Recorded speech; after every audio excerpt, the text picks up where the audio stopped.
आज का बाइबल का वचन इब्रानियों के नाम पत्र अध्याय 4 वचन 12 से 16 और आज का सुसमाचार सन मरकुस के अनुसार अध्याय 2 वचन 13 से 17।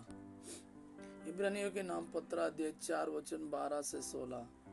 क्योंकि ईश्वर का वचन जीवन सशक्त और किसी भी दुधारी तलवार से तेज है। वह हमारी आत्मा के अंतरतम तक पहुंचता और हमारे मन के भावों तथा विचारों को प्रकट कर देता है। ईश्वर से कुछ भी छिपा नहीं है। उसी आंखों के सामने सब कुछ निरावरण और खुला है। हमें उसे लेखा देना पड़ेगा। हमारे अपने एक महान प्रधान याजक है, अर्थात ईश्वर के पुत्र ईसा, जो आकाश पार कर चुके हैं। इसलिए हम अपने विश्वास में सदृढ़ रहे।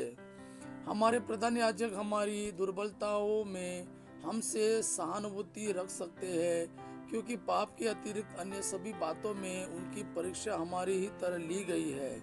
इसलिए हम भरोसे के साथ अनुग्रह के सिंहासन के पास जाए, जिससे हमें दया मिले और हम वह कृपा प्राप्त करें जो हमारी आवश्यकताओं में हमारी सहायता करेगी। आज का सुसमाचार सन मरकुस के अनुसार अध्याय 2 वचन 13 से 17।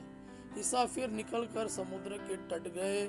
सब लोग उनके पास आ गए और ईसा ने उन्हें शिक्षा दी। रास्ते में ईसा ने अल्फाई के पुत्र लेवी को चुंगी घर में बैठा हुआ देखा और उससे कहा, मेरे पीछे चले आओ।